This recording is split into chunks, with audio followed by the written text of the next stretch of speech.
I'm an only child, and my husband was a social climber who moved into my family's home. After my parents passed away, he completely showed his true colors. Not only did he find a mistress when I was close to giving birth, but he also tried to murder me. Luckily, he disappeared along with his other woman. As soon as I got home from the postpartum recovery clinic, 2 police officers showed up. They said my husband and a female colleague were missing and asked for my assistance with the investigation. I put my sleeping son in the bedroom, then walked to the living room and said coldly, "I'm sorry, but I'm afraid it will upset me. I don't want to hear anything more about him." Officer Ben Carter got anxious. "How can you say that? No matter what, he's your husband, and the father of your child." I smiled, a cold, humorless expression, pointing at the wedding photo on the wall. "I don't have a husband like that. When I was in labor, he was with his other woman, and when I was recovering postpartum, he was still with her. What use is a husband like that to me? The day I found out he was cheating, I considered him dead. Whether he's alive or dead is no concern of mine. Now please leave immediately, and I hope you won't bother me about him again." Officer Ben Carter, after hearing this, blurted out, "Seriously, is he really that terrible?" As soon as he spoke, Detective Miller, standing beside him, glared at him and said sternly, "Ms. Davis, I understand your feelings, but this is a missing persons case. The longer someone is missing, the greater the likelihood they've come to harm. According to the report from Chloe Jenkins' family, they've been out of contact for over 7 days. As Daniel Reed's legal wife, you have a responsibility and an obligation to cooperate with our investigation." I let out a sarcastic chuckle. How ironic. He goes missing, and you come to his legal wife. So should I, his legal wife, also help you save his actual wife? Detective Miller's face darkened. Though clearly annoyed by me, he maintained his serious demeanor. "You can certainly interpret it that way. While we sympathize with what you've been through, as police officers, we have our duty. Every case must be solved." "Then I'm afraid I'll disappoint you. I can't help you and I don't want to." With that, I turned and walked into the bedroom. Before closing the door, I didn't forget to say to the police officers sitting in the living room, "Please close the door on your way out. If you want to stay, that's fine too. There's no man in the house anyway, so having 2 police officers watch the living room is actually quite nice." Perhaps it was my attitude, but shortly after the bedroom door closed, I heard the front door click shut in the living room. I returned to the living room, and after confirming the 2 police officers were gone, I picked up my phone and dialed Ethan Stone. "Ethan, I'm back." Ethan Stone's laughter came from the other end of the line. "Olivia, everything okay?" I stared intently at the wedding photo on the TV wall, a cold smirk on my face. "Nothing much. Just had 2 police officers tell me Daniel Reed and Chloe Jenkins are missing. Come over when you're free, and we can talk in person." Over the phone, Ethan Stone readily agreed. "Tomorrow then. I have 2 other cases to handle today." "All right, I'll wait for you." I hung up the phone, stood up, and took the wedding photo off the wall. I pulled out the picture, crumpled it forcefully, and tossed it into the trash with disdain. After doing all this, I knelt before my parents' portraits and wept bitterly. "Mom, Dad, your daughter was unfilial.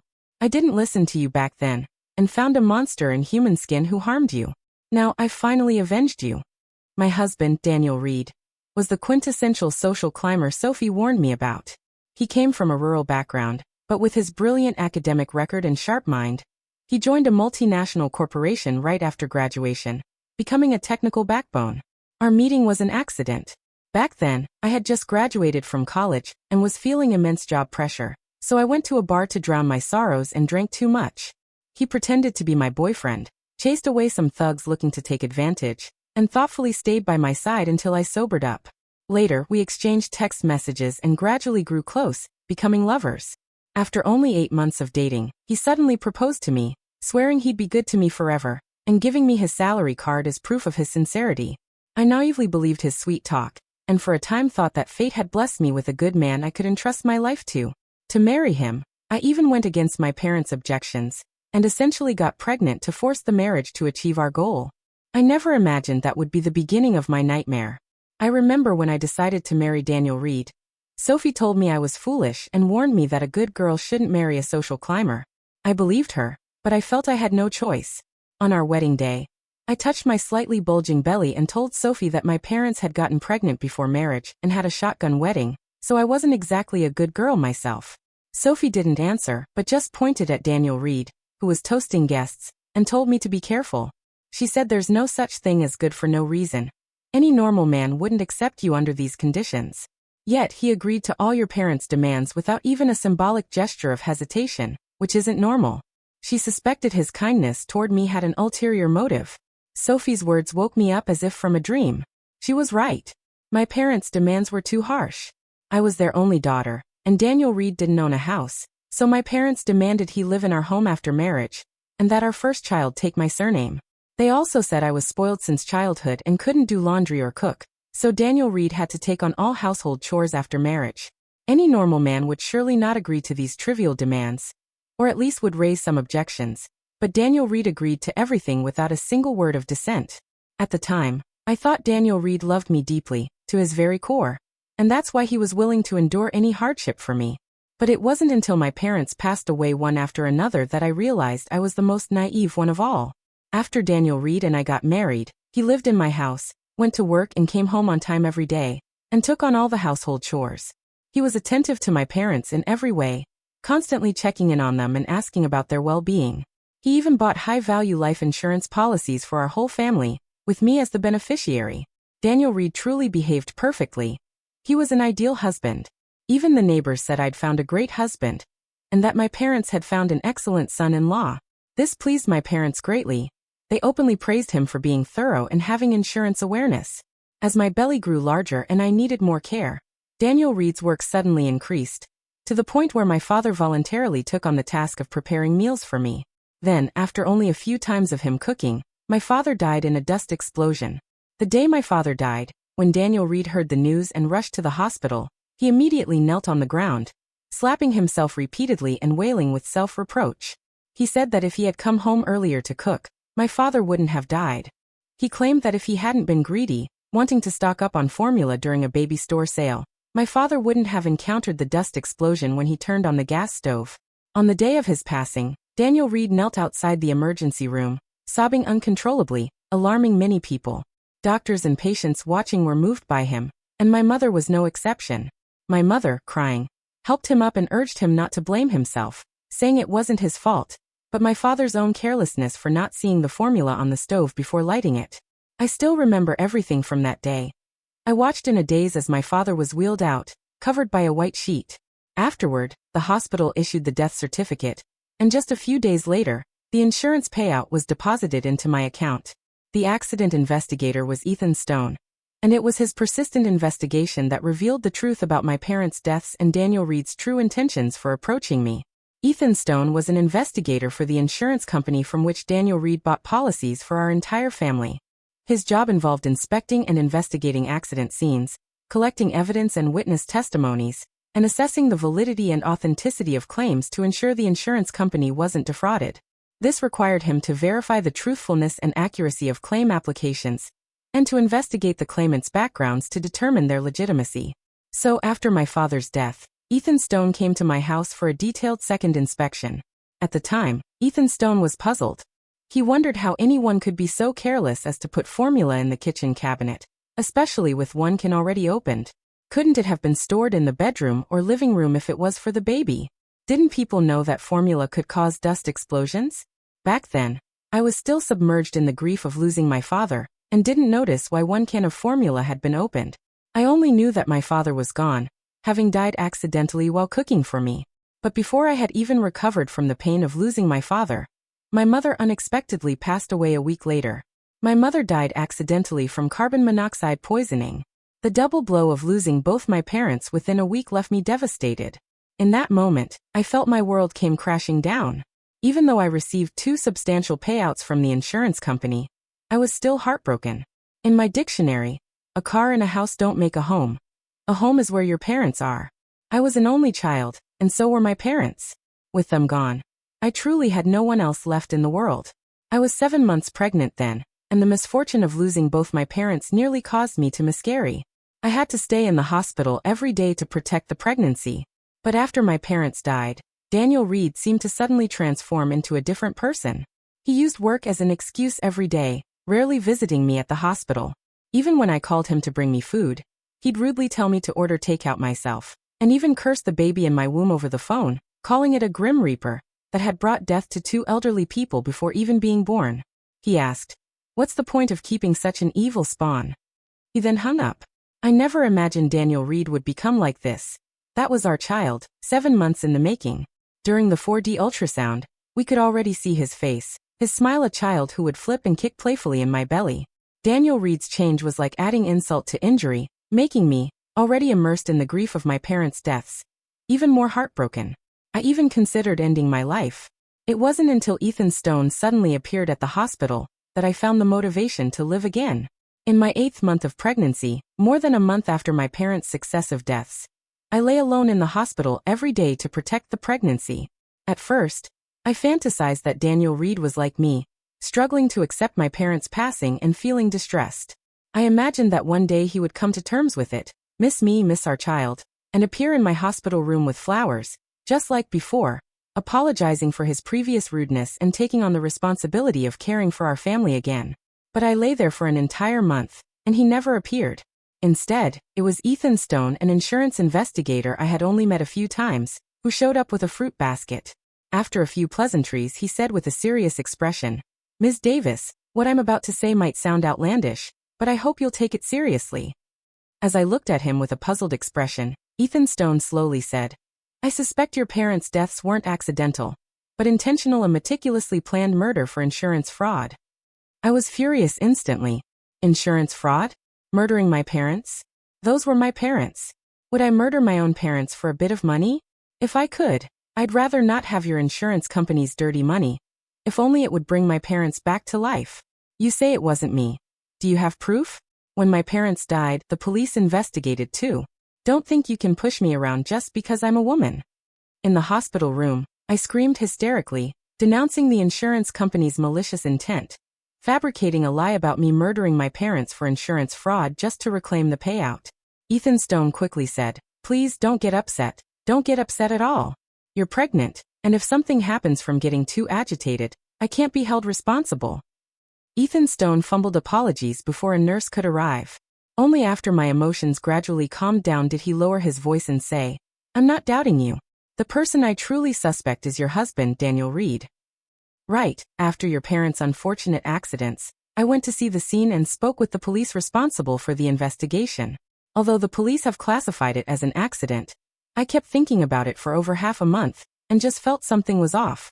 That's why I came to find you. Ethan Stone added, "Look, I really have no intention of reclaiming the payout. I didn't have to come here today.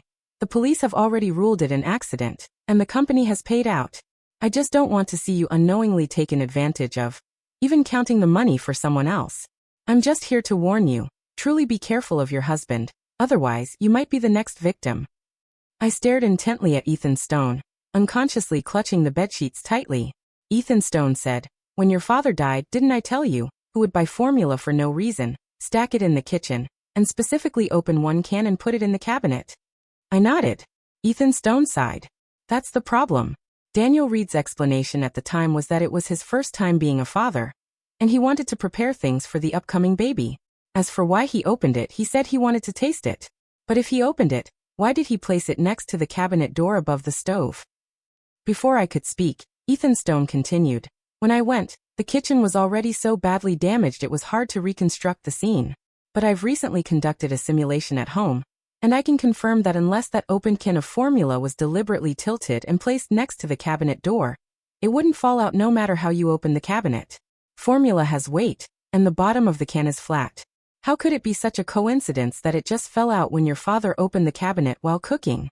Isn't that suspicious? Yes, I don't have proof that Daniel Reed did this. But your mother's death is also strange. Your mother died from carbon monoxide poisoning due to charcoal heating in her bedroom, right? But as a university professor, wouldn't she know the risks of burning charcoal in a sealed space? I've seen your mother's room. The windows were tightly shut, and the door was sealed with soundproof weather stripping both top and bottom, which looked recently installed. I asked Daniel Reed about it, and his explanation was that after your father's death, your mother often suffered from insomnia and needed sleeping pills to fall asleep. Her sleep was also very light, waking up at the slightest noise. He claimed he bought the strips specifically because he was afraid of disturbing her sleep when going to the bathroom at night, never expecting it would unintentionally harm her. But things like this, once is an accident, twice is not. I've seen the insurance policies your family bought. They were purchased just 6 months ago. Although you are listed as the beneficiary, have you considered who would ultimately receive 3 payouts if anything else were to happen to you? At this point, Ethan Stone spread his hands. Look, I'm genuinely trying to help. In our line of work, we've seen many despicable people who will stop at nothing for insurance fraud. I've checked your family's household registration. You're an only child, and so were your parents. If you were to unfortunately pass away, everything your family owns, including those 3 payouts, would fall into Daniel Reed's hands because he is your legal husband and your sole legal heir. After Ethan Stone finished speaking, he stood up, picked up an orange, and offered it to me. Trust me on this, be careful of your husband. If I'm not mistaken, he's currently plotting how to kill you. I looked at the orange in front of me, my heart sinking into an unprecedented panic. Could everything Ethan Stone said be true? Were my parents killed by Daniel Reed? And was he planning to harm me next?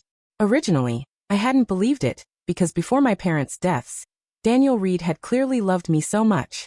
He was so good to me, listening to my every word and indulging my every whim. Now, recalling the more than month I spent in the hospital protecting my pregnancy, Daniel Reed had barely visited. Even when I called him, he'd respond with harsh words. Was he truly trying to harm me? Seeing Ethan Stone about to leave, I suddenly called out. Your insurance company investigators must have their own channels to look into people, right? Ethan Stone stopped, turned, and flashed a brilliant smile. Looks like you believe me now. The fee won't be cheap though. I gritted my teeth and said, as long as you can help me, money is no object. Ethan Stone chuckled. Don't worry, when it comes to investigations, I'm a professional. Before this line of work, I was a scout. To prove my capabilities, let me show you something first. Ethan Stone took an envelope from his briefcase, holding it in his hand. Instead of handing it directly to me, he asked, Olivia, has your husband always said he's under a lot of work pressure, too many company matters, and no time to visit you? I nodded. After my mother's accidental death, I moved into the hospital to protect the pregnancy. Daniel Reed handled even my mother's funeral arrangements. But I stayed in the hospital for over a month, and Daniel Reed never once came to see me. At first, when I called him, he still claimed to be busy with work, but later he just snapped, as if he'd become a different person. Ethan Stone sighed. He lied to you. These are photos I secretly took while investigating him. Recently, he's been with a female colleague named Chloe Jenkins, and they even went sightseeing and shopping at the district. You can imagine how happy he was. As Ethan Stone spoke, he pulled out one photo after another from the envelope, all showing Daniel Reed in intimate moments with a flamboyant woman. In the pictures, Daniel Reed was all smiles, looking pleased with himself, just like he was when we were deeply in love. However, the woman he was holding hands with in the photos wasn't me. Seeing those photos, my only thought was to call him and get an explanation. The moment I picked up my phone, Ethan Stone stopped me. Olivia, are you crazy? It's best if you pretend you don't know anything right now. Why? I roared in anger. That scumbag was flirting with other women while I was protecting our pregnancy. I have his flesh and blood in my belly. I've suffered so much for our child, while he's out partying and keeping the other woman. Why should I pretend I don't know anything? Ethan Stone quickly made a calming gesture. Quiet, quiet. Did you forget what I just said? Your parents were very likely murdered by him. Although the police found no relevant clues and could only classify it as an accident, there's something suspicious about it.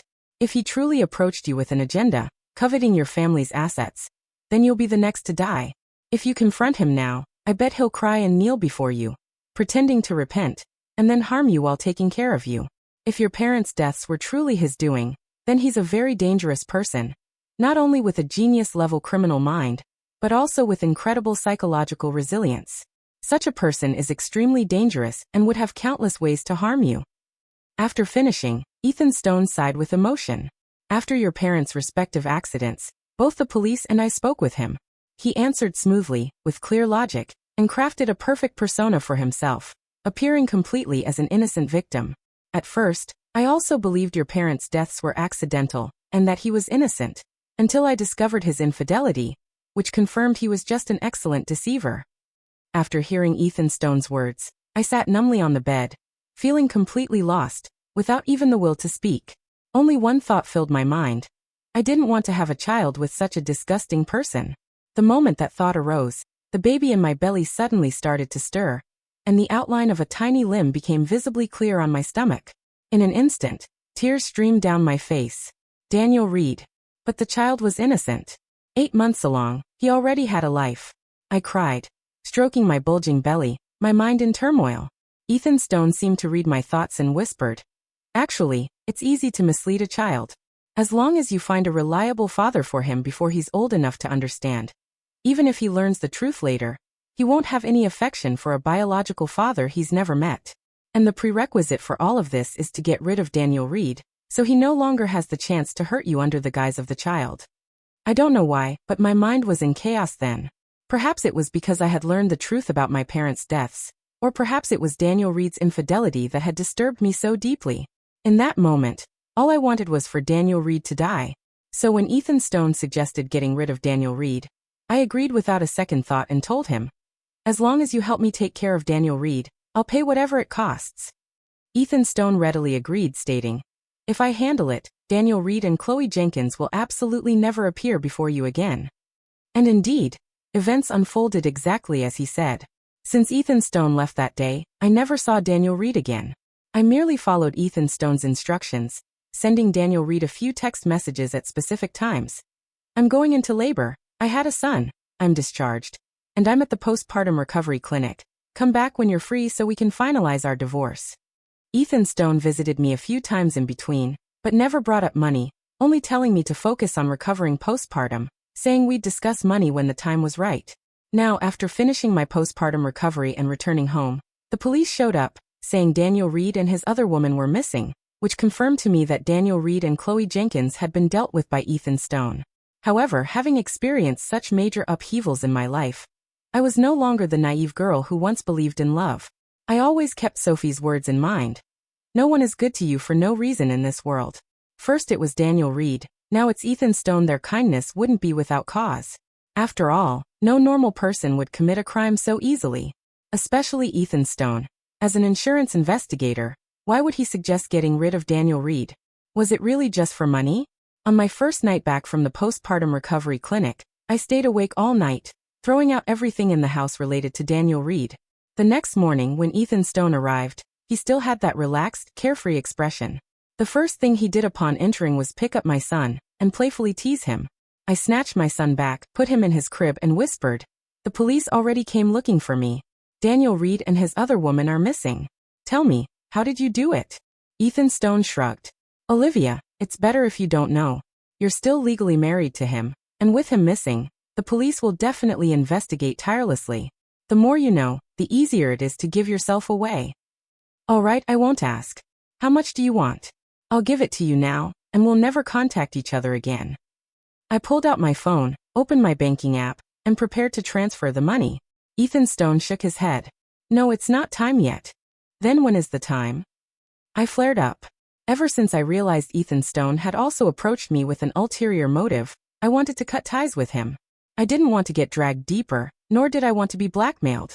Ethan Stone's lips curled into an eerie smile, and he said sinisterly, "At the very least, we need to wait until the police investigation concludes and you apply to the court for Daniel Reed to be declared legally dead. Once the court issues that declaration, his personal accident insurance policy can be paid out." Seeing Ethan Stone's calculating mind, even factoring in Daniel Reed's personal accident insurance, disgusted me. Sure enough, he was just like Daniel Reed, and his appetite was just as large. He wanted all the insurance payouts. But the thought that giving him the money would completely rid me of Ethan Stone made me grit my teeth.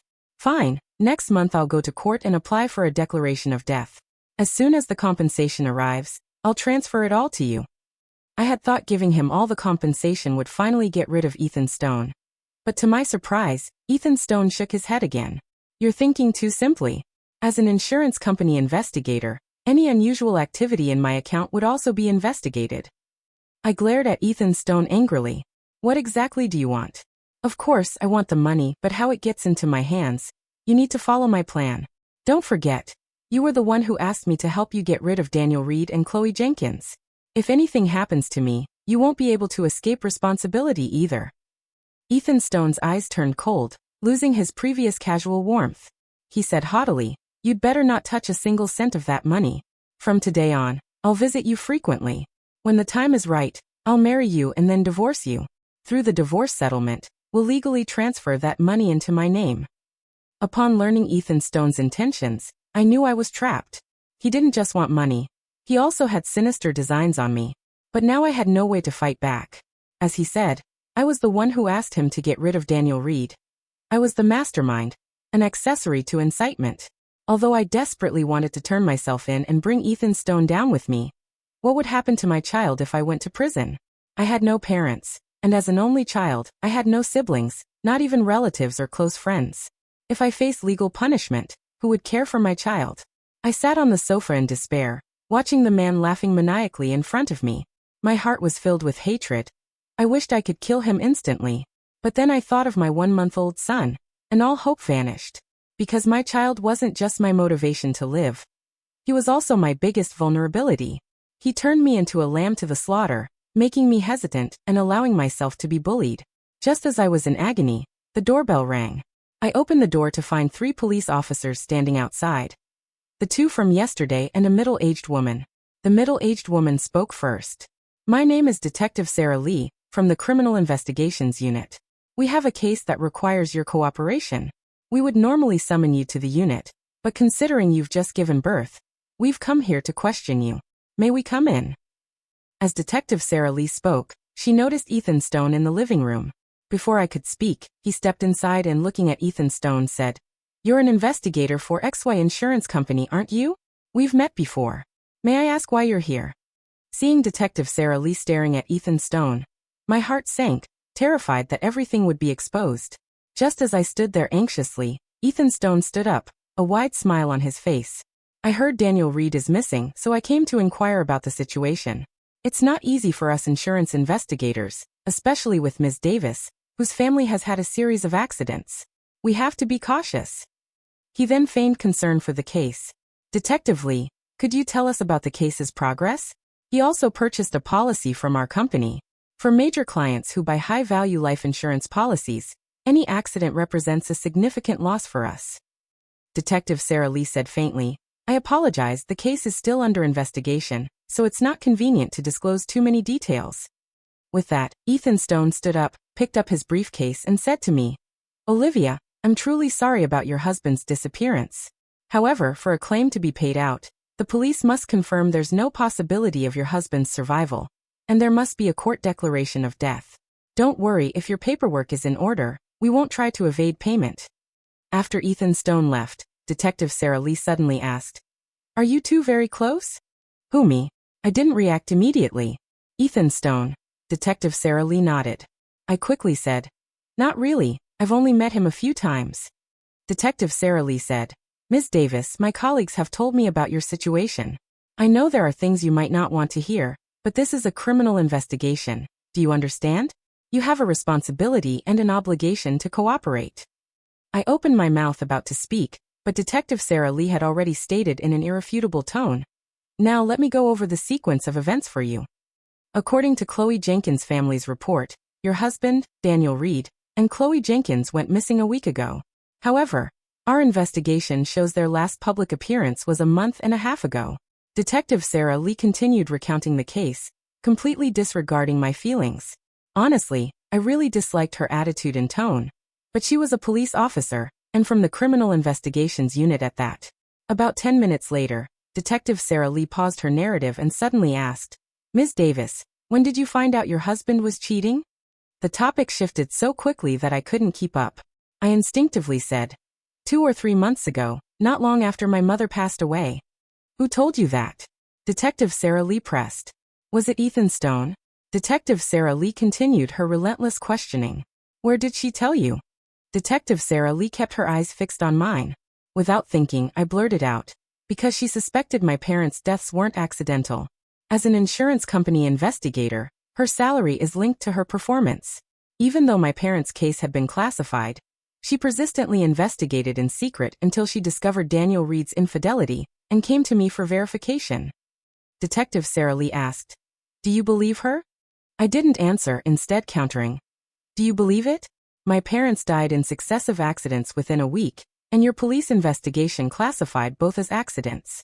Isn't that too much of a coincidence?" Detective Sarah Lee didn't answer directly, only saying, "I'm not familiar with your parents' case, but I trust that the officers on duty at the time were sufficiently professional and the investigative process adhered to regulations and procedures. There would be no violations or misconduct. Hearing this, I scoffed. A simple site inspection, finding no clues of my parents being murdered, and then declaring it an accident and ceasing further investigation? That's truly professional. Detective Miller, standing beside Detective Sarah Lee, immediately said, "Ms. Davis, watch your tone. This is an interrogation. Is there a problem with your attitude?" I instantly erupted. "I already told you, I don't want to hear anything more about him. As a husband, to run off with the other woman while his wife is in labor, a man like that doesn't deserve to live. To be honest with you, him just being missing is far too good for him. I wish he'd died out there." In the living room, I screamed hysterically. Detective Sarah Lee's expression remained calm throughout. Only after I had finished my outburst did she say, "Ms. Davis, I'm also a woman, and I understand how you feel. But let's keep things separate. As police officers, it's our duty, and we hope you can view this matter rationally." Rational? He committed such an inhumane act, and she expects me to be rational? It didn't happen to you, so of course you can dismiss it. But can I? My parents are dead, killed by him. I continued to curse, saying fiercely, "You suspect me, don't you? Then you'd better arrest me, otherwise, when you find him, I'll kill him myself." Detective Sarah Lee sighed, then stood up. "It seems we can't talk any further today, Ms. Davis. If you think of anything, contact me anytime. I promise you, if your parents' deaths were truly his doing, I will bring the culprit to justice." Detective Sarah Lee handed me a business card and then casually asked, "I just don't understand. Since you already knew he was cheating, why did you still text him when you were giving birth and recovering postpartum? Why even contact a man like that? If it were me, I would have divorced him long ago." Of course, I didn't want my child to grow up with regrets. I was afraid he'd ask me later why his father wasn't there when he was born. I said, a wave of fear washing over me. And at the same time, I grew wary of Detective Sarah Lee. Sure enough, anyone in criminal investigations is no easy target. She claimed she'd ask next time, then deliberately chatted with me from a woman's perspective, but it was all to make me lower my guard. At that moment, I once again admired Ethan Stone's meticulous thinking. Even when Ethan Stone and I made our agreement, he had told me that after Daniel Reed and Chloe Jenkins were dealt with, the police would definitely question me. At that time, I needed to stay highly focused to avoid being trapped by their questioning techniques. Jumping from one topic to another, I hadn't believed him originally, but after truly experiencing it, I realized Ethan Stone's foresight. Faced with my answer, Detective Sarah Lee perhaps thought I was just acting out of spite. Coupled with my son suddenly crying, she advised me a few more times, then left with her team. I didn't immediately go back into the room to feed my son. Instead, I stood by the window until I was sure they had gotten into their car and driven away, only then returning to the bedroom. After feeding my son, I looked at his sleeping face, a mix of emotions in my heart. I didn't know if my impulsive decision to have Ethan Stone deal with Daniel Reed was right or wrong, but now it was too late for regrets. Daniel Reed and Chloe Jenkins were missing, neither seen alive nor found dead. But because of this, I was now trapped on Ethan Stone's pirate ship, firmly under his control. Just as I was wondering how to break free from this predicament, my phone rang. It was Sophie. Upon learning I was home from the postpartum recovery clinic, she immediately clamored to come visit her godson. That afternoon, Sophie arrived at my house, laden with bags of baby supplies. She excitedly scooped up my son, calling him her godson over and over. My month-old son seemed to adore her. He didn't cry or fuss in her arms, even grinning widely. Watching Sophie laugh heartily, I suddenly said, "Sophie, if something were to happen to me, could you raise him for me?" "What do you mean raise him for you?" "With our relationship, if you wanted to, I'd take my godson home right now," Sophie said, then seemed to realize something, looking up sharply. Slowly she added, "You're not thinking of doing anything foolish, are you? Has Daniel Reed been bothering you again? I told you long ago, he's not the right man for you." Sophie first launched into a tirade, then pressed me to tell her what had happened.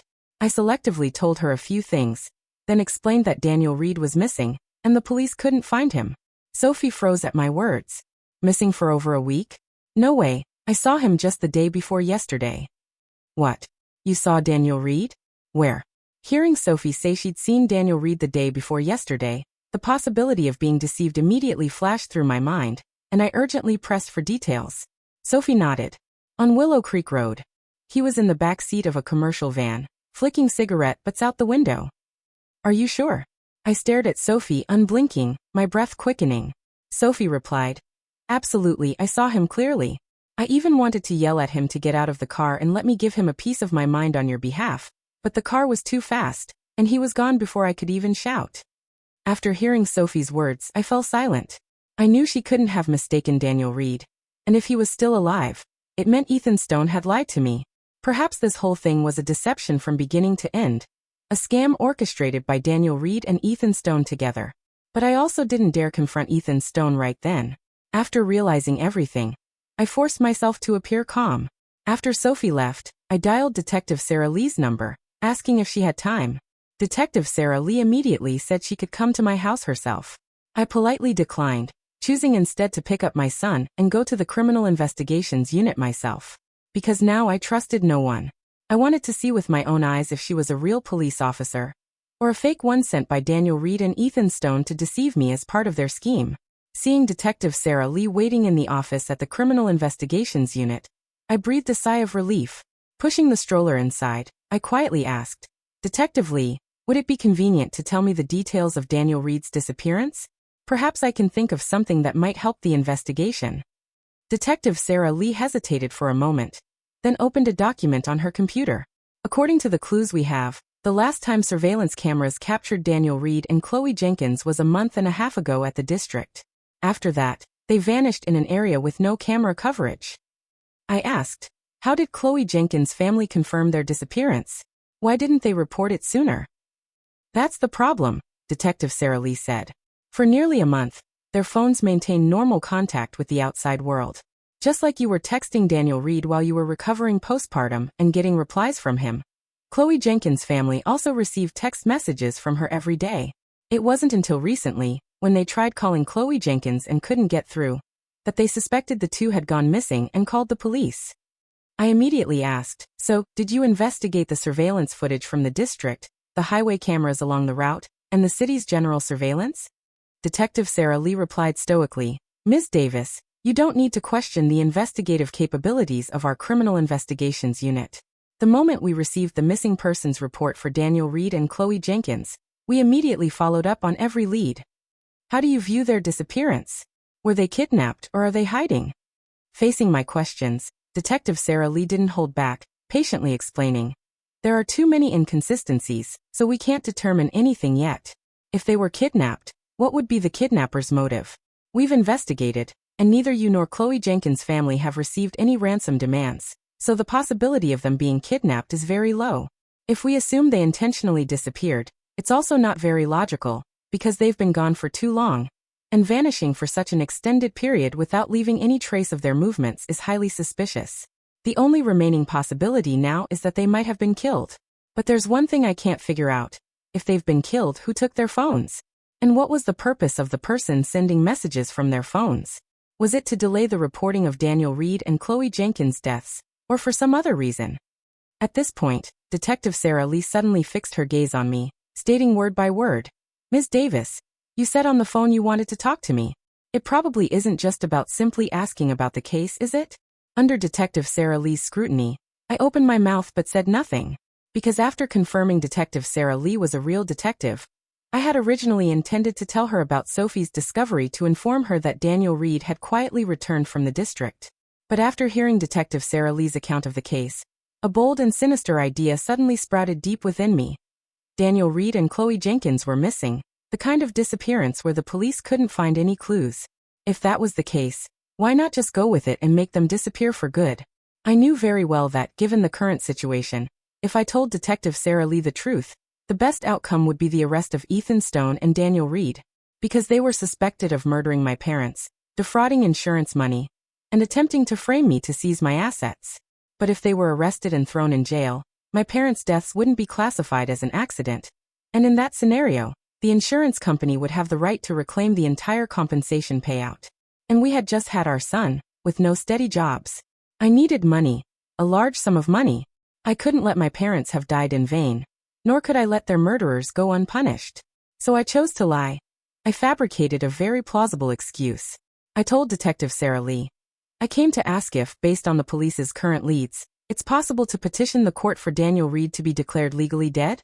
I'm completely heartbroken by Daniel Reed. I don't want anything to do with him for another second. I want to file for a forced divorce. Detective Sarah Lee didn't suspect anything. As a woman herself, she could understand my feelings at that moment. Furthermore, Detective Sarah Lee stated that she would investigate as quickly as possible, and if no clues were found after a period of investigation, she would provide me with the necessary documents to apply for Daniel Reed's legal declaration of death. After leaving the Criminal Investigations Unit, I didn't go straight home. Instead, I rushed with my son to the county notary office. After the notarization was complete, I finally breathed a sigh of relief and headed home with the notarized documents. Over the next few days, I patiently waited for Ethan Stone to show up, while constantly strategizing in my mind. Because Sophie's words confirmed that Ethan Stone had been lying to me all along. He hadn't gotten rid of Daniel Reed and Chloe Jenkins at all. He was helping Daniel Reed deceive me. All for those 3 massive accidental death insurance payouts and everything my family owned. It was even more likely that this was their method to murder me. To get everything from me through a sham marriage, then kill me to collect a 4th insurance payout. So I needed a brilliant way to turn the tables on them.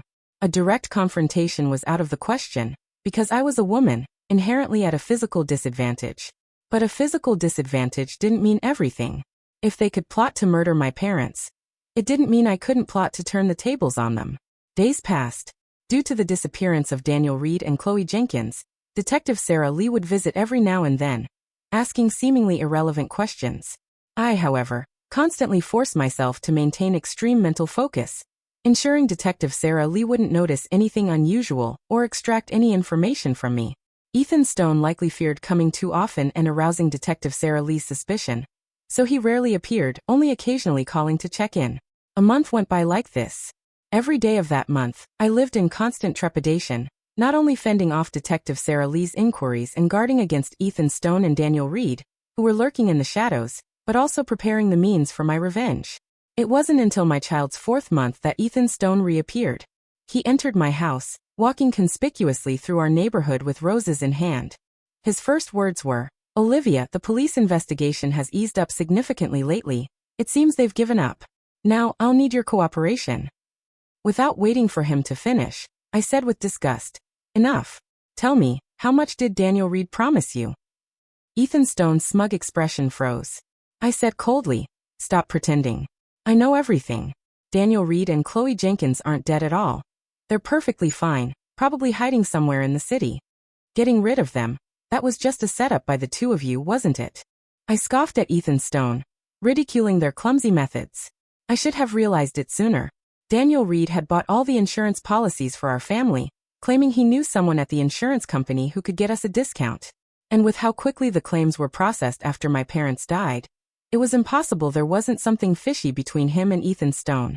But at the time, I was so consumed by the grief of my parents' deaths that I didn't even consider that connection.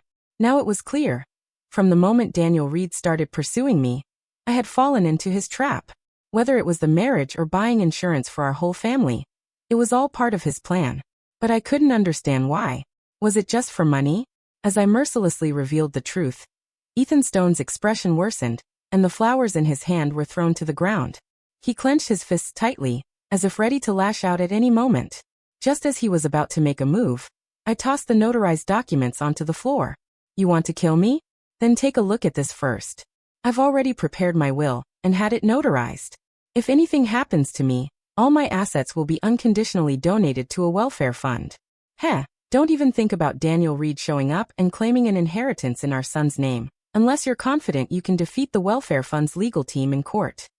I watched Ethan Stone, trembling with the notarized documents in his hand, feeling an unprecedented surge of satisfaction, a thrill of impending revenge. They probably never expected me to play such a ruthless hand, to pull the rug out from under them. Isn't it about money? If I die, they won't get a single penny. Ethan Stone clutched the notarized documents tightly, gritting his teeth as he said, "Tell me, what do you want? You've been giving information to Detective Sarah Lee, haven't you? You must have your own agenda, right?" I didn't back down. Instead, I countered, "Fine, I just want to know. How much did Daniel Reed promise you to help him harm me?" Ethan Stone was silent for a moment, then slowly said, 10 million. I sneered. "Then I'll give you 20 million. My condition is that you help me kill Daniel Reed and Chloe Jenkins. They've already disappeared anyway, so why not make them vanish completely? Otherwise, we'll all go down together. I don't care if I lose every penny. I'll expose you to Detective Sarah Lee. Ethan Stone didn't agree immediately. He stared intently at me. Why should I trust you? I immediately took out a pre-prepared document and threw it to him. This is a divorce agreement. I've signed it. As long as you help me kill Daniel Reed, I'll marry you. Then, after some time, you can take this divorce agreement, and we'll divorce, and you'll get the full $20 million. While Ethan Stone was looking at the divorce agreement, I coaxed him. Imagine, that's $20 million. Money many people can't earn in a lifetime. And you took risks helping Daniel Reed to harm me, only to get $10 million. Since Daniel Reed and Chloe Jenkins are already gone, why not make it clean and simple, and make them vanish completely? Then, you'll have $20 million to live freely, and I can use the remaining money to raise my son. We'll both have leverage over each other, so neither of us will expose the other. Isn't that better than being constantly blackmailed by Daniel Reed? Under my persuasion, Ethan Stone wavered. He placed the signed divorce agreement into his briefcase and turned to leave. I'll give you an answer tonight, he said. I quickly stopped him. Wait. Ethan Stone turned back impatiently. What else do you want? I chuckled. I want to watch him die right in front of me. Preferably, you'll incapacitate him first. After I ask him a few questions, I'll personally kill those two despicable people. Ethan Stone readily agreed. Perhaps in his mind, if I personally killed Daniel Reed and Chloe Jenkins, my crime would be lighter, even if the truth came out later. When Ethan Stone offered to take me with him, I refused. Instead, I told him to wait for me at the suburban park, and I would come later myself. When Ethan Stone asked why I was making it so complicated, I replied, Daniel Reed's case hasn't been definitively closed yet. If we're seen together too much, it might draw Detective Sarah Lee's attention. Ethan Stone took this seriously, and went downstairs alone to drive to the designated location. I meanwhile gathered the things I'd prepared in advance, then drove my son to Sophie's house before slowly heading to the suburban park myself, parking my car at an intersection with no surveillance cameras. When I had Ethan Stone pick me up to go to Daniel Reed and Chloe Jenkins' hiding place, we chatted idly. I asked him why he helped Daniel Reed commit crimes. Ethan Stone replied, he had something on me. If I didn't help him, I'd lose my job and might even go to jail. Helping him meant $10 million. I pressed. So how did you manage to make them disappear so even the police couldn't find them? Simple. I had them pretend to travel to the district. And in the confusion, they got into a pre-arranged cargo van. I drove them back to a remote cabin in the suburbs. As long as they didn't contact the outside world, the police would never dream they had returned. Ethan Stone scoffed. Extensive searches? Who do you think they are? Some important figures. It's just a regular missing persons case, and the initial disappearance point was the district, thousands of miles away. Without solid leads, why would the police conduct extensive, drawn-out searches? I breathed a sigh of relief. It seemed the subsequent complications would be smoother than I had imagined.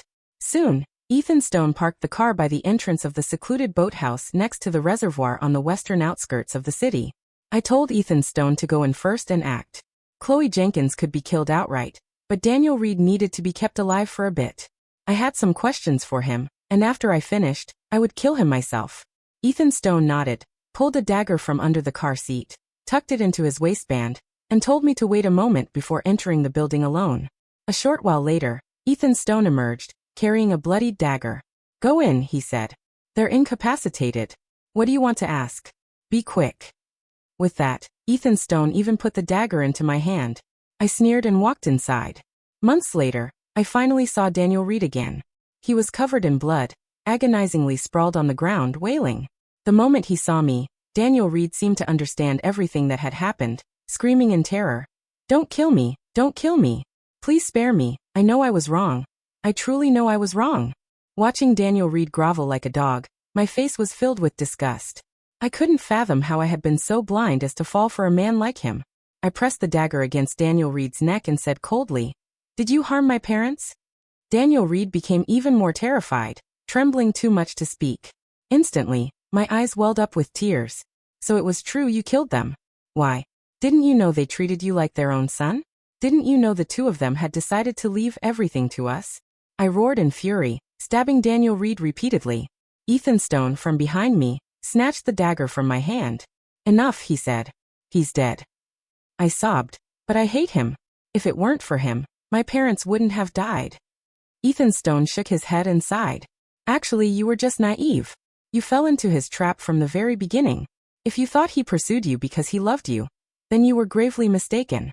Daniel Reed pursued you because he knew you were an only child and came from a wealthy family. I've known him for years. Ever since he was in school, he'd been trying every trick to pursue only daughters from well-off families. It's just that none of those women ever fell for him. Only you took the bait. Initially, he wanted to live a good life with you, then slowly take over your family's assets, until he discovered Chloe Jenkins came from an even wealthier background than you. Ethan Stone kicked the long-dead Chloe Jenkins beside him and said dispassionately, after Daniel Reed and Chloe Jenkins got together, he wanted to divorce you. But Chloe Jenkins' parents are snobs. They would never approve of a poor divorced man. So he planned to kill your entire family, seize your assets, and then pursue Chloe Jenkins. He was blinded by money. People like that never change. Even if he had genuinely gotten together with Chloe Jenkins, she wouldn't have lived long. Killing him is for the best. Not only does it rid society of a menace, but it also saves me from his constant blackmail about that matter.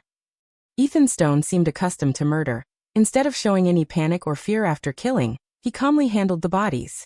I watched with my own eyes as he used a knife to dismember Daniel Reed and Chloe Jenkins into several pieces, then put them into sacks mixed with stones, dragged them to a boat outside, and dumped them into the center of the reservoir. By the time he finished everything, darkness had fallen. Ethan Stone returned to the secluded boathouse, breathless. "All right," he said to me. "I've done what I promised. When are we getting married?" I casually handed him a bottle of water, my face cold. "Whenever you think the time is right, we can get married. The condition is that we don't attract attention. My son is still young, and I don't want to end up in jail." Hearing me say that, Ethan Stone showed no suspicion. He casually twisted open the cap and took a few sips. After drinking, he even feigned a sigh and said, "I actually find you to be a truly good woman. I wish I had met you earlier." Seeing him drink the water, I smiled. "A good woman, haha. You say I'm a good woman, ha ha ha ha." I laughed maniacally, hysterically. Ethan Stone froze for a moment, then, as if realizing something, frantically began to claw at his throat. Seeing that he couldn't vomit, he drew the dagger from his waistband and lunged at me. However, before he could reach me, his limbs gave out, and he collapsed to the ground, his voice hoarsely rasping.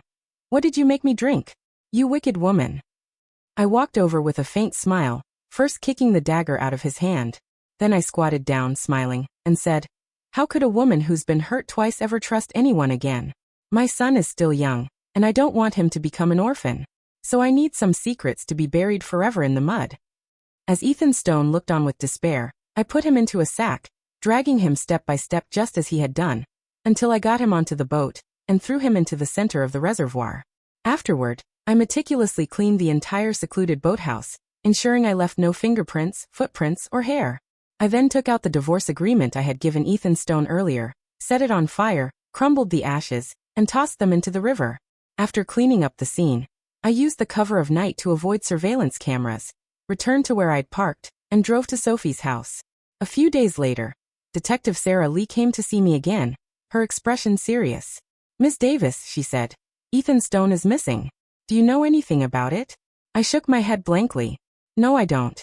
Detective Sarah Lee stared intently into my eyes, pondering for a long time. Finally, she stood to leave, dropping a cold remark. "We will continue to investigate. If you think of any clues, please notify me immediately." Holding my son, I smiled. Of course, police and public cooperation is essential. "Oh, by the way, when will you give me the documents? I need to go to court to apply for Daniel Reed's legal declaration of death and divorce him." Detective Sarah Lee immediately turned around. "What, are you in a hurry?" I shrugged. "Hurry? Of course I'm in a hurry. I just met a very promising single man recently who would make a perfect father for my son.